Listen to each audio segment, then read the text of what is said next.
une source d'énergie qui répond à vos exigences, animé par la passion, guidé par la technovation. Disponible uniquement chez Batimax ou sur le site web www.batimax-mata.com. Vous présente Nivavo. 5G Batelma, des actualités uniques, dynamiques et renversantes dans le journal TV.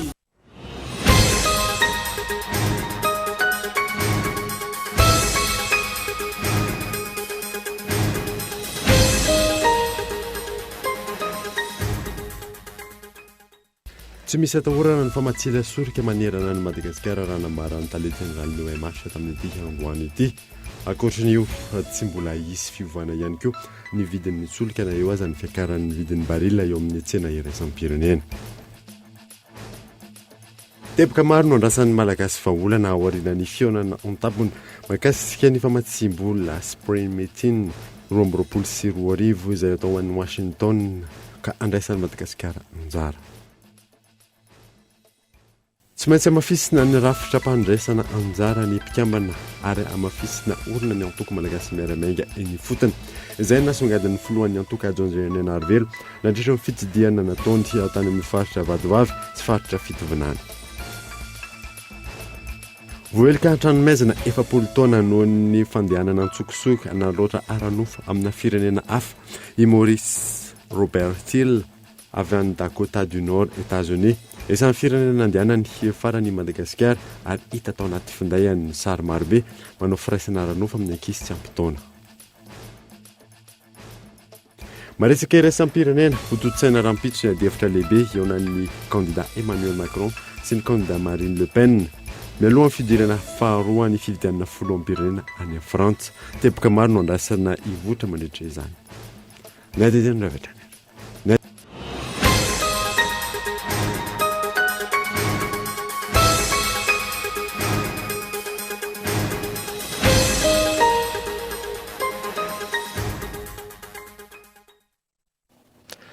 Finaritra tokony lasy toko vavy fotoana vaovao eto amin'ny École TV Kamanasana ary anaraka izany hatramin'ny afarany. Nanomboantsika ny vaovao dia tsy misy atahorana ny famatsiana solika manerana ny Madagasikara raha nambarany tale generaly OMH tamin'ity androany ity. Ankoatran'io dia tsy mbola hisy fiovana ihany koa ny vidin-tsolika na eo aza ny fiakaran'ny vidin'ny barila eo amin'ny tsena iraisam-pirenena. Henri Florian. Na eo aza ny krizy vokatry ny ady eo amin'ny Ukraine sy Russie amin'izao fotoana izao, izay isan'ireo firenena mpamokatra solika betsaka maneran-tany, ampy ary tsy misy atahorana ny famatsiana solika eto amintsika araka ny nambarany tale generaly ny OMS na ny ofisy malagasy des hydrocarbures tamin'ity androany ity. Efa tonga ao amin'ny seranantsambo ny Tomasana ihany koa amin'izao fotoana izao ilay sambo lehibe mitondra ny solika ho antsika isam-bolana. Dia ny sambo amin'ity volana avril ity dia efa tonga ao Tomasina izy amintsika miteny zao. Io sambo io zany lay sambo izay tonga ataontsika hoe isam-bolana no tonga mantsy ny famatsiana ny firenena ny importation zany. Efa tonga ao zany io sambo io dia marina zany fa mitondra eo amin'ny 74 millions de litres eo izy io. Ka ao anatin'izay 74 millions de litres zay misy 17 millions de litres maherikely super, dia misy 53 millions de litres maherikely gasoil, dia misy pétrole lampant zany amin'ny 3 700 000 litres eo.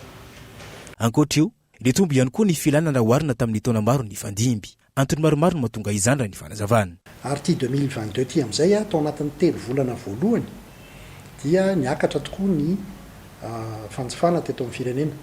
Satria amin'ny ankapobeny zany raha raisina zany ny produit rehetra manomboka any amin'ny gaz ka hatrany amin'ny fiolon'oro sy hatrany amin'ilay nafta ampiasaina am-batovy ao anatin'izany rehetrarehetra zany koa zany ny super na ny gasoil na ny pétrole na ny produit aviation dia efa manakaiky ny plus 15% ny marché tao anatin'ny 3 volana voalohany raha ampitahana amin'ny 3 volana voalohany taona 2022 sy 2023. Na teo ary reny zavatra nitranga reny teo amin'ny toetrandro ny fanjifan'ny vahoaka dia mitohy foana ihany. Na eo aza ny fiakaran'ny vidin-tsolika eo amin'ny tsena iraisam-pirenena. Androany ohatra tafiakatra $120 ny vidin'ny iray baril. Na eo aza izany tsy mbola hisy fiovana ny vidin-tsolika eto amintsika ary ny fanjakana ihany no tompony teny farany momba izany. Dikan'ny décret d'administration de prix dia milaza fotsiny hoe ny fanjakana ihany no mifixe ny prix à la pompe. Iny zany de mazava zany a ny fitsipika ao anatin'ny fametrahana ny prix zany eny amin'ny station service. Hoe anjara ny andraikitra ny fanjakana ihany zany iny fa tsy miova zany raha oharina amin'ny teo aloha. Zay ny dikan'iny. Iny akory tsy mbola milaza hoe anetsika na tsy anetsika. Fa milaza fotsiny hoe ny fanjakana ihany zany no manohy ny fanaovana ny fixation des prix. Mila mifandinika mandrakariva zany ny fanjakana sy ny opérateur pétrolier ary tsy mitsahatra mifandinika. Mifandinika satria ny tanjon'ny fanjakana dia fiarovana mandrakariva ny toe-karenantsika sy ny mpanjifa. Na izany ara zareo pétrolier koa tsy maintsy jerena ihany satria resaka fandrarana koa ny azy. Ka zay ny antony misy foana le fivoriana miaraka amin'ireo pétrolier. Raha ny fantatra, mbola mitohy ihany koa ny fifampidiniana eo amin'ny fanjakana malagasy sy ny mpandraharaha ara-tsoloka eto amintsika mba hijerevana akaiky ny mahakasika ny vidin-tsoloka izay. Tebaka maro no andrasan'ny malagasy fa olana aorinan'ny fionana tampony mahakasika ny famatsimbola Spring-Meeting 2024 izay atao any Washington ka andraisan'ny Madagasikara. Anjarika eto Andretsilavo. Nanomboka omaly ary farana ny 24 ny volana Aprily ho avy izao ny fionana ny tampony mikasika ny famatsimbola na ny Spring Meetings 2024 izay atao any Washington. Androany niona tamin'ny filohan'ny banky iraisam-pirenena sy ny tale generaly ny tairim-bola iraisam-pirenena ny FMI any Washington DC ny filoha-pirenena malagasy Andry Rajoelina izay tafiditra anatin'ilay fionana ny tampony mikasika ny famatsimbola. Omaly noraisy ny filoha lefitra regionaly ny IFC aty Afrika na ny Société Financière Internationale na ny délégationna malagasy. Ny IFC izay nanamafy ny fanohanany any Madagasikara amin'ny fanatanterana ireo tetikasa pampandrosoana eto amintsika ary nangataka ny fiaraha-miasana ireo tompon'andraikitra ahafahana manatratra ny tanjona napetraka. Ankoatr'izay, anitatra sy anamafy bebe kokoa ny fahafahana mampivoatra ireo sehatra tsy miankina, indrindra ny PME izy ireo. Marina, isan'ny sehatra iasan'ny IFC ny fambolena, fitaterana, fifandraisana, arenan-kibony tany, angovo sy ny fampivoarana ny toe-karena. Ny andrasany rehetra anatin'izao fionana any États-Unis izao dia ny hoe inona ireo fepetra apetraka ireo mpamatsy vola mahakasika ny famerana ny vidin'ny solika ataon'ny fanjakana malagasy izay mitarika fahabangana na pasifa izay tsy maintsy ho tsetsemany ny vidinam-panjakana. Tahaka izany ihany koa ny mahakasika ny famatsiana ny orinasa jirama sy ny réquisition atao amin'ireo mpamatsy solika. Isy resaka ihany koa ve ny fampiasana ireo vola tamin'ny fiatrainan'ny COVID-19 eto Madagasikara. Tsy maintsy amafisana ny rafitra mpandraisana anjara ny mpikambana ary fanamafisana olona ny antoko malagasy miaramainga eny fotony. Izay nasongadin'ny filohan'ny antoko Ajo Andriana Narvelona nandritra ny fididiana izay nataony ary any amin'ny faritra Vadovavy sy faritra Fitovinany Ivry. Mitoy ny fanetsihana sy ny fampandraisana anjara amin'ny mpikambana eny fotony sy amin'ny fiainan'ny antoko. Ny gado nandreny vohidry Vadovavy sy Fitovinany ny filohan'ny antoko malagasy miara-miaingy Ajo Andriana Narvelo sy ireo délégationna ny aradia azy ary niona mivantana tamin'ny mpikambana antoko tany an-toerana ny 5 Aprily lasa teo. Fotoana izay nanomezany toromarika ary nitondrany fanavaozana andrindrana ny antoko ihany koa.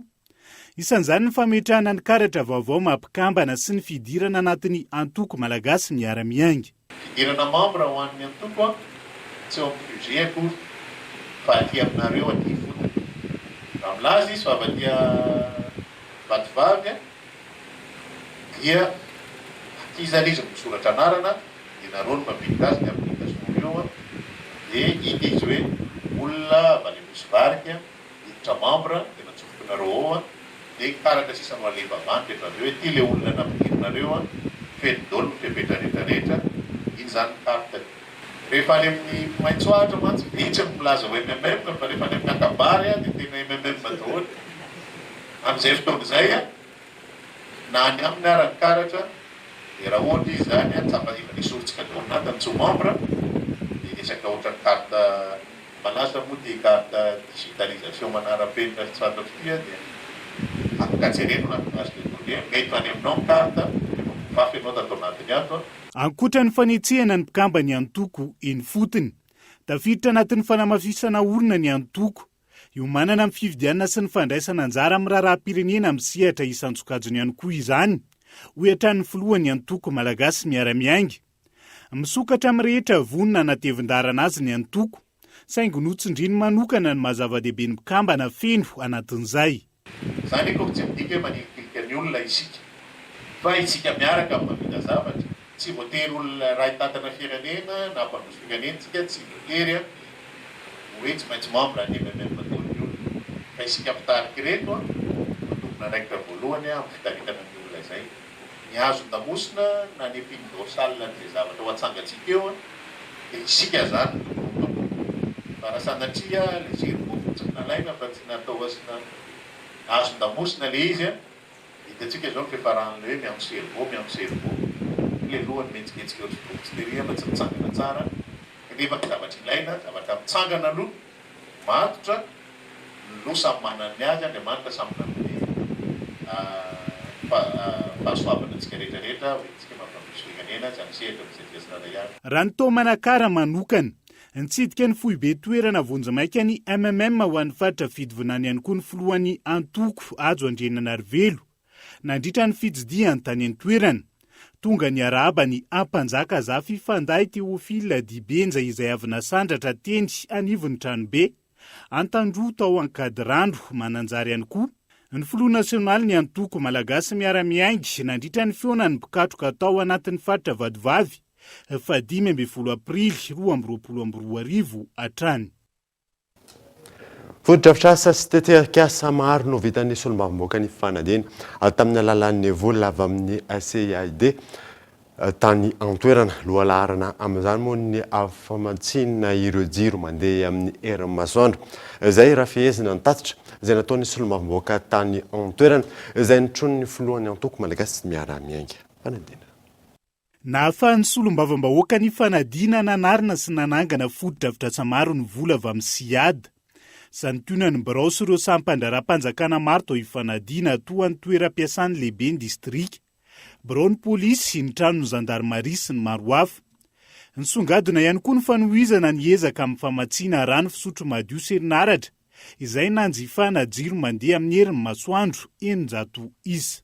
Io 900 dia mba ezahana ny fokontany rehetra ato amin'ny distrikany fanadina izay miisa 520 dia mba hisitraka ny jiro daholo ho avy moa ny fotoana hanaterana an'ireo any amin'ny kominina tsirairay ahafantarana ny toerana hametrahan'ny président fokontany tsirairay ireo jiro ireo ary ery zareo ihany koa ireo asa rehetra izay natao ireo dia misy taratasy izay fanaovana amin'ny fokontany sy ny vahoaka tsirairay ary ny komina. Inona ny taratasy? Fifanarahana hoe miantoka sy miaro ireo fitaovana ireo. Na izany na tsy izany, betsaka ny asa miandro ho iatran'ny solombavambahoaka ny fanadina, saingy tsy mahasiaka amin'ny fanatanterahana izany ny vola avy amin'ny CIAD. Isan'izany lalan'ny fanadina Mbomanga sy ireo mampifandray ny komuna rehetra anatin'ny distrika ny fanadina, izay anaovan'ny solombavambahoaka antso fanairana amin'ny mpiara-miombonantoka sy ny fitondram-panjakana. Ireo fampitanana indray nefa dia mieritreritra izahay fa mba tokony hahitatra ho avaozina ny lalana ato amin'ny komuna izay chef-lieu district. Tsy mbola nisy izany tato nandritra ny taona lasa ohatran'ny somary tsy dia misy mijery loatra ngambana ireo lalana ireo rehefa mandeha tsara ny aksa RN25. Tsy ho aksa io reriny no reo distrika ny fanadina fa misy komuna 120 mijaly mandrafitra n'ity komuna ity ka dia mbola hanaovana fangatahana ihany koa izy io. Ankoatr'ireo olobe ny ampanjaka, ireo tompon'andraikitra sivily sy miaramila ary ny vahoaka ny fanadina, tonga nanotrina ny tatitra natony ny solombavambahoaka avy amin'ny antoko malagasy miara-miainga atao amin'ny lapa ny vahoaka ny fanadina. Ny sabotsy 20 Aprily teo ny filohan'ny antoko malagasy miara-miainga. Lanonana tany an-toerana izay nofaranana tamin'ny fampisehoana goavana ny arahana tamin'ireo mpanakanto isanjokajiny.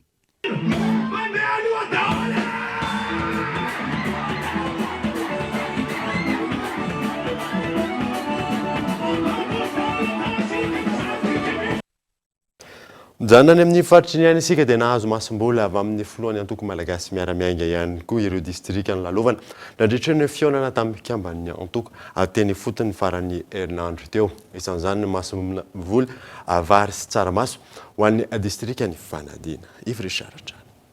Masom-boly vary ray tony na masom-boly tsaramaso 500 kilao.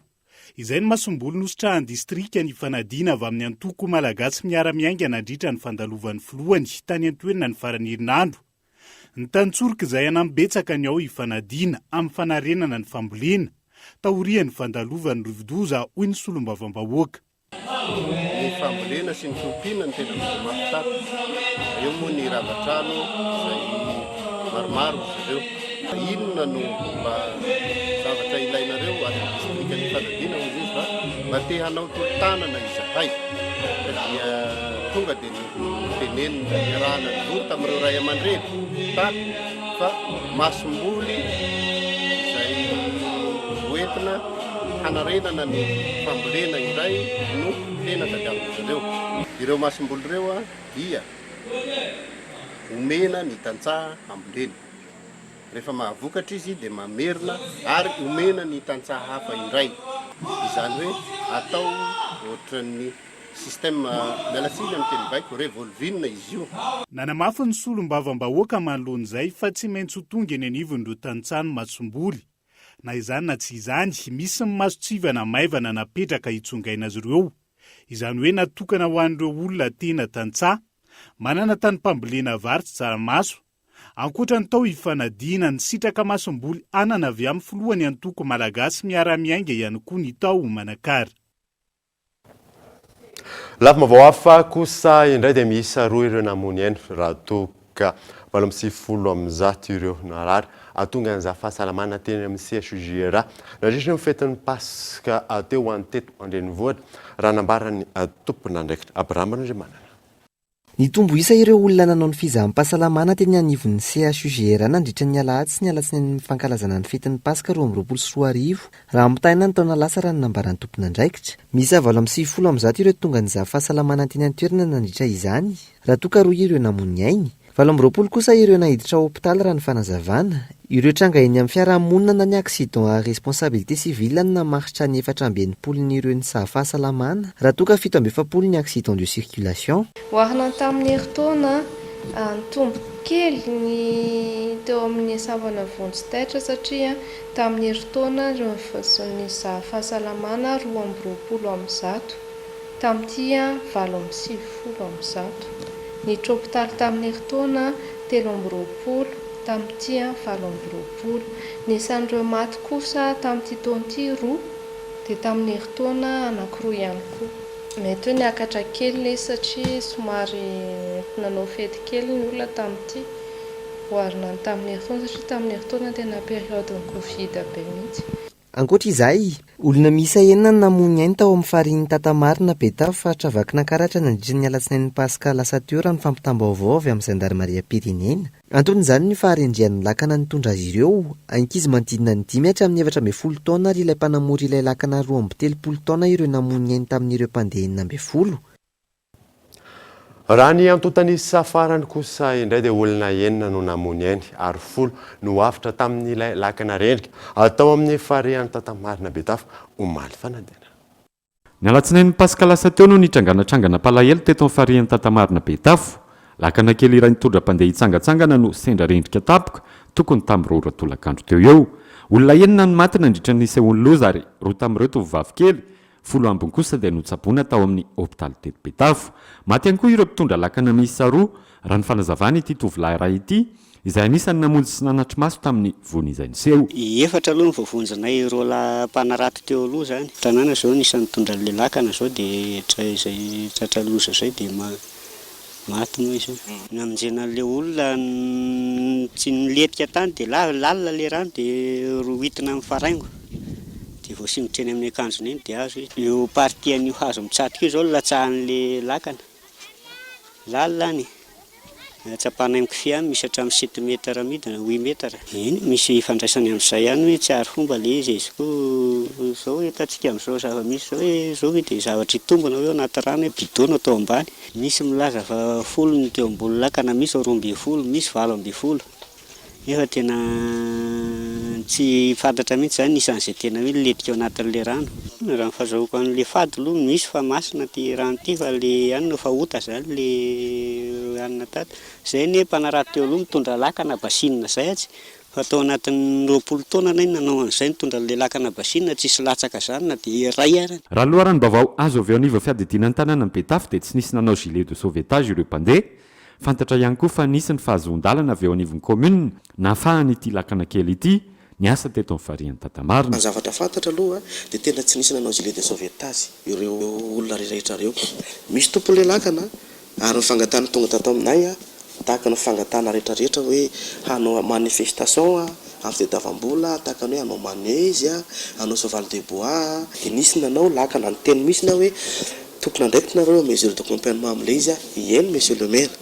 Dia nanao fangatahana moa tamin'ny alalan'ny VO iny nanaovana fangatahana dia nomena tamin'ny alalan'ilay VO koa ny fahazon-dalana manao le lakana fa tsisy nanam-pony loza ary tena loza mahatsiravina nampalahelo tena nampalahelo.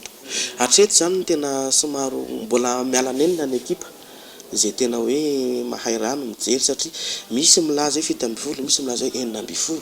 Le tompona ndraikitra tompo le lakana tsy nahafantatra hoe tsy mba nisy tahaka ny taxi brosé mba misy manifold afantariny firy fa dia mbola miala nenina aloha satria nisy namako teo nijery dia hoe mbola misy ambiny hoe olona mbola tsy hita dia mbola vao miala nenina nakatoratsy ny tana amin'ny polisy dia izay no antony tsy maintsy iny elana nenina ny dia talata marana ity. Mbola tsy fantatra mazava loatra eto ny tena isa marina ny tanginy ity lakana kely ity fa mbola ao anatin'ny fikarohana trano ireo tompona ndraikitra eto toerana. Tonga eto fotoana ny doka varotra isika aorianan'izay hiatantsika ny fizahantany any Anosy be any eo ihany koa ny tranga avy fanolana rehefa avy eo ary.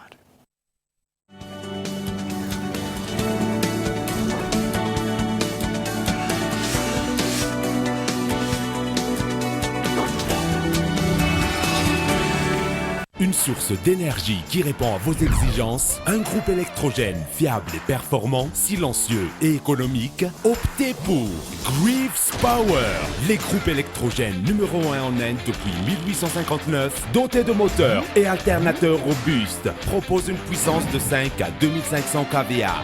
Un vrai rapport qualité-prix pour 1 million de groupes vendus en Inde. Disponible uniquement chez Batimax ou sur le site web www.batimax-mada.com. Greaves, animé par la passion, guidé par la technovation.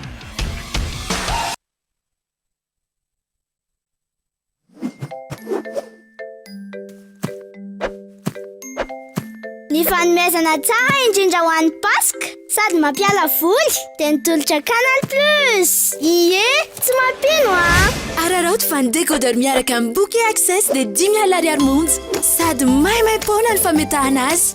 Natao antsika efa abonné Canal Plus indray ity. Bonus tout Canal Plus mandritry ny 10,000 andro bezoiny ho azy rehefa manao réabonnement. Ianao sisa no andrasan'ireo mpanjara Canal Plus. Anao fetin'ny Pasika tena finaritra.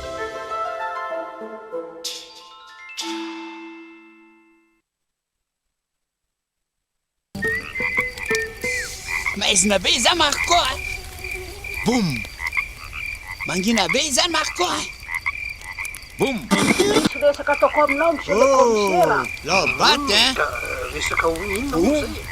Fa nga tena hoe tsisy mozika mihitsy ba ina. Zany hoe Boum.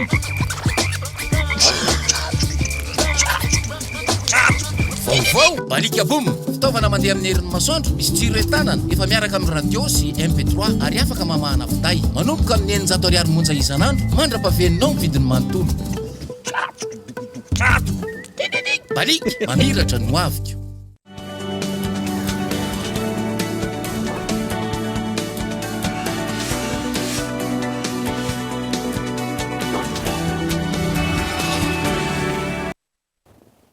miditra ny tapany faharoan'ny vaovao isika dia manao toy vakana ireo sidina avy any ivelany miditra ao amin'ny seranam-piaramanidina iraisam-pirenena ao an'Ozbe amin'izao fotoana izao raha ny fantatra andray ny sidina avy any Israela indray ny Ozbe araka ny nambara ministry ny fitaterana Henri Florio.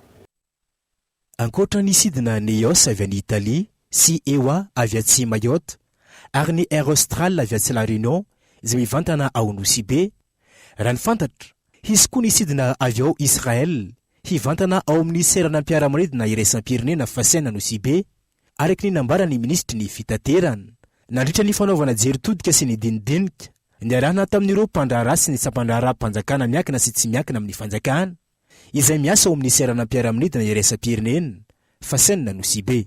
Misy information ngeza be izay menjereo dia misy roplanina israelianina ho avy mitondra mpizahatany israelianina efa nandray ny andraikitra rehetra nandefan'ireo information rehetra ireo any amin'ny DG ny ACM satria ry zareo no mikirakira sy manome ny fahazondalana atongavany roplanina afaka mino anareo zany fa zay olona rehetra na ny kompania rehetra maniry ho aty Madagasikara dia afaka mino anareo fa ometsika lalana daholo satria ilainy ny faritra aty aminareo zany zavatra. Mbola maro ny lesoka mila tsaraina amin'ny fandraisana ireo sidina avy any ivelany raha ny fanazavany ka ny fanatsarana izany no antony nisiany dinika ny arahana tamin'ireo mpisehatra rehetra. Nanao dinidinika izay mikasika an'ireo zavatra niseho tamin'ny fahatongavan'ilay volina voalohany Neos dia misitona lesona be dia be tsika tamin'ireny zavatra ireny inona ny zavatra majinijinika tokony mbola amboarina inona ny lesoka inona ny zavatra tokony hoatrehantsika amin'ny hoavy ary ny antsony tsiraray aby mba hisina fiezahana seranana ohatran'izao dia milalao be dia be mihitsy nireo asa ataon'ny tompona andraikitra ao anatiny tiako ambara dia izao raha ratsy ny asa ataontsika ao milonao ny olona za milaza aminareo fa tsy andeha tony Nosy-Be intsony ny olona fa andeha any amin'ny toerakafa ny olona misy defi ngeza be ho an'ny mpandraraha eto Nosy-Be indrindraindrindra reo le tompona andraikitra rehetra atao miseranana le olona zay mpiserasera amin'ny resaka fampitana reo le produit rehetra hita sy amidy eto Nosy-Be. Manana adidy sy andraikitra ary tokony hiaraka isalama ny fanjakana ny mpitondra ao Nosy-Be ary ny mpandraharaha sy ny sampandraharaha izay miasa eo anivon'ny seranam-piaramanidina iraisam-pirenena raha ny fanazavana trany mba hanatratrarina io tanjona io. Lafa mavao hafa kosa indray dia voahelika hatranomaizina 7 taona noho ny fandehanana ntsokosokana loatra aranofo amina firenena hafa Maurice Robert Tir avy any Dakota du Nord États-Unis isan'ny firenena nandehanany farany Madagasikara ary hita tao anaty finday any sary marobe nanao firaisana aranofo tamin'ny ankizy atsampy taona gaito Andretsilao. Voahelika an-tranomaizina mandritra ny 7 taona i Robert Till avy any Dakota avaratra ao États-Unis noho ny fametavetana ankizy tsy ampy taona nataony nandritra ny fivahiniana teto Madagasikara ny taona 2014. Eloka misy 5 no hampangana azy araka ny navoaka ny mpitsara ao amin'ny distrika Amerikanina. Nampandoavina $3,000 raha iny fitsarana maso akaiky i Robert Till raha ohatra ka mivoaka ny fonjany aoriana. Raha nivokatra ny famotorana natao ny volana Desambra 2014 i Robert Till no niazo an'i Madagasikara sy nampandray akory ireo tompon'andraikitra ny tena ny mahakasika io diany io. Araka ny lalana ao États-Unis anefa amin'ny maha-délinquant sexuel azy dia tokony hampandresy ilazany toerana lehany izy ahazoana lalana na tsia. Rehefa tapaverina tao Dakota izy ny volana Janoary 2014 voasambotra noho io fandikan-dalana nataony io.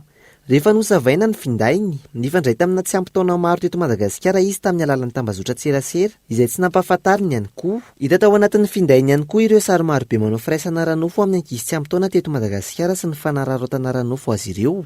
Raha tsy ahivina, efa voasazy 10 taona an-tranomaizina Robert Till ny taona 4 noho ny fanararaotana aranofo zazavavy kely 7 taona. Voahelika 9 taona ihany koa ny taona 2007 noho ny fanararaotana aranofo nifanesina ataony tamin'ny tovolahy kely miisa 3. 9 taona sy 7 taona ary 9 taona teo anelanela ny taona 9,7 sy ny taona 9,7. Taorian'izay ny taona 7,7. Ny ampy 7 taona ny saziny noho io fanararaotana aranofo nataony tamin'ny tovolahy kely miisa 3 io hatrany.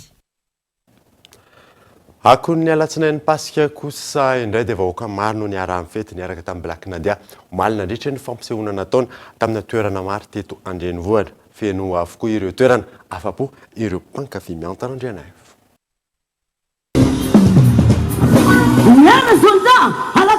Ampanifety ny rana tamin'ny Black Nadia ireo nandritra ny alatsinain'ny Paska omaly teto anatin'ny Fiatran'Alamanga. Tomefolona avokoa ny toerana nanaovan'ny fampisehoana rehetra. Isan'izany tao Ivato Tsarasotra. Ny teny amin'ny kianja tany Katsakitosy.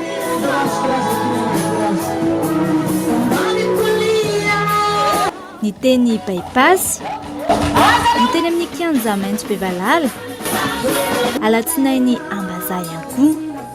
Afa-po tamin'ny fampisehoana nandritra ny alatsinain'ny Paskity avokoa ireo mpankafy anihirany Black Nadia. Mbola maro kosa ireo fianakaviana tonga nitsidika ny parka Tsimbazaza raha ny fanadinana natao teny amin'ny toerana tamin'ity androany ity. Malalaka koa androany hoy ireo izay namitany gatao Andriatsilavo. Noho ny amaroan'ny olona nivoaka ny trano sy nitsangatsangana ny alatsinain'ny Paska, maro amin'ireo fianakaviana manodidina an'Antananarivo renivohitra no nisafidy ny androandroany itsangatsanganana. Milamina kokoa ny fitsidiana, ny fakana sary sy ny maro hafa hoy izy ireo. Voaka amin'ny télé ianareo andarive. Sao tsy akasary tsony a.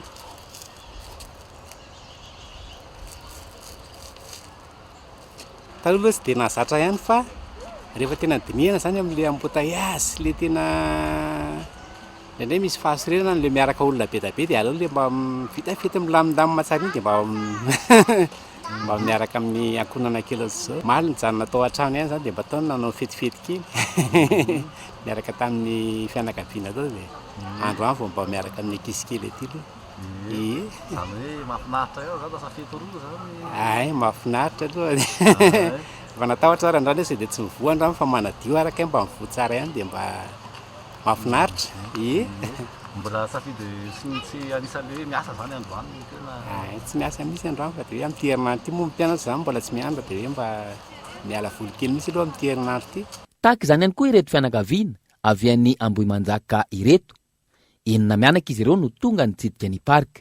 Ny androany moa zany mba hoe androany mba vitsivitsy olona aty dia mba mitondra ny ankizy mandeha mitsangatsangana aty mijery zavaboary. Matetika ve fa zay foana fataonareo rehefa ohatra sambany ka. Sambany zay vao mitondra ankizy aty fa tsy dia tatanay loatra mipetraka. Inona zany natao omaly tao anatin'izay? Nandeha nitsangatsangana tany ivelany tany hoe androany mihitsy vao hoe alao no programme aty mba ialana amin'ilay be olona loatra. Ay, zany hoe lasa fety roa zany mba mba manao mardi dia paty mardi de Pâques. Afeza moa zany toerana misy anareo dia fianakaviana fito nareo no. Zay zany zao avy any Ambohimanjaka. Dia tonga aty mihitsy manokana fotoana mitondra ny ankizy mandehandeha aty. Noho ny amaroan'ny olona ny maraina teo vao niroso tamin'ny fanadiovana sy famerenana amin'ny laoniny ireo toeram-pitsidiana rehetra ny atao ny parka botanika Tsimbazaza. Avy 3 na 4 no ny mpitsidika hatr'izay no tonga nitsidika ny parka nandritra ny fitsangatsanganana omaly, nandritra ny fotoana nandalovana teny an-toerana. Mbola tsy nivoaka ny tatitra avy amin'ny tompona andraikitra mahakasika anisan'ireo olona tonga nitsidika. Efa roa taona ihany koa izay tsy nisy fitsangatsanganana teto amintsika noho ny fisian'ny valanaretina COVID-19 ka nanararoatra avokoa ny fianakaviana. Ny maraina teo ihany koa no niroso tamin'ny fanadiovana sy ny fanarenana ny teny amin'ny zaridaina Ambojatovo. Ny tranga teny Ambojatovo izay nahitana taratra ny tsy fampiny fanabeazana sy ny tsy fanajana ny siombonana eto amintsika. Maro ny zavatra simba, naloto ny toerana, simba ny bozaka sy ny maro hafa. Tsy hisy ny fampandrosoana sy ny fanatsarana ny tanàna raha ny tranga tahaka izao no mitohy. Tontolon'ny fanatanjahantena kosa indray dia androany lalao roa no amaranana ny dingana mialohan'ny akarana amin'ny quart de finale amin'ny fifanana basketball Africa League 2020 sy 2020. Abraham Randriamanana. Ao anatin'ny ronde fahadimy ankehitriny ny fifananana amin'ny basketball Africa League 2020 sy 2020, dingana famaranana mialoha ny idirana anatin'ny ampahefadalan'ny lalao. Raha ny vokatra farany ho an'ny omaly, nisaraka tamin'ny isa 470 sy 480 ny fionana teo amin'ny Petro de Luanda avy any Angola tamin'ny Espoir Fokasha avy any RD Congo. Nanjaka tamin'ny isa 520 ny Petro de Luanda nandritra ny karton voalohany lalao. Isa 470 sy tsiraika amin'ny 30 kosa ny nisarahany rotonda teo amin'ny fialan-tsasatra. Nanezaka nanenjika ny isa zany Espoir Fokasha avy any RD Congo nandritra ny karton roa farany. Nahazo ny fandresena ny Petro de Luanda avy any Angola. ho an'ny lalao faharoa kosa izay nahitana ny Fapaionde avy any Cameroun sy ny Cobra Sport avy any Soudan Atsimo, raika amin'ny 7-4 ny isan'ny saran'ny rotonta. Itoy androany ny lalao anatin'ny basketball Africa Liga 2024. Ny voalohany amin'ny valora sasany alina ora eto amintsika iaonan'ny Espoir Fokasy avy any RD Congo sy ny Cape Tigers avy atsy Afrika Atsimo. Ny lalao faharoa amin'ny 12 alina ifandonan'ny klubany Fapa avy any Cameroun sy ny Cobra Sport avy any Soudan Atsimo. Tsy aivina ao aorian'ireto lalao roa ireto manomboka ny faha 20 ny volana Meo avy izao no hiditra anatin'ny quart de finale ny fifananana basketball Africa Liga 2024 izay azonao araina amin'ny alalan'ny Telma TV. Hototsaina ara-pitsiko sany adevitra lehibe eo an'ny candidat Emmanuel Macron sy ny candidat Marine Le Pen mialohan'ny fihodirana faharoa fifidianana filoham-pirenena any Frantsa. Teboka maro moa no andrasana ivohitra mandritra izany fanadina. Eto amin'ity toerana ity no totsaina ny adevitra Emmanuel Macron sy Marine Le Pen, candidat amin'ny fifidianana filoham-pirenena any Frantsa. 5 taona taorian'ny sy ny fasafasa voalohany ho azy ireo no niseho 5 taona taorian'ny sy ny fasafasa voalohany ho azy ireo no iseho rampitso. Samihafa tanteraka tamin'ny niseho ny taona 17 ny totsaina rapitso. Niova avokoa ohatra ny fandaminana tamin'ny plateau andraisana azy ireo sy ny fipetrahan'ny mpanao gazety. Teboka maro ihany koa no andrasana ivotra mandritra izay. Isan'ireo laharam-pamiana iangan'ny adihevitra ny tatitra na ny bilan'ny Emmanuel Macron nandritra ny tantanan'ny firenena. Eo ihany koa ny fomba fijeriny Marine Le Pen izay andrasany maro. Ny zava-bitan'ny Emmanuel Macron tamin'ny programanasa nandaniany vahoaka azy, fanajarana hoentina sy ny maro hafa. Mba isiany fitoviana tanteraka mandritra ny adihevitra, natao akitsapaka avokoa ny fandaminana rehetra. I Marine Le Pen na ohatra no andray fitenenana voalohany ary amarana ny fitenenana. Ny taona 17 raha tsy aivina, mahery ny 19 tapitrisa ireo Frantsay nanaraka ny adihevitry ny rotonta. Isa izay ambany indrindra hatramin'ny taona 1770. Dia ny maresaka iraisam-pirenena manakatona vaovao tamin'ity andro andeha ka hatrany nanaraka izany soava tsara daholo tompoko.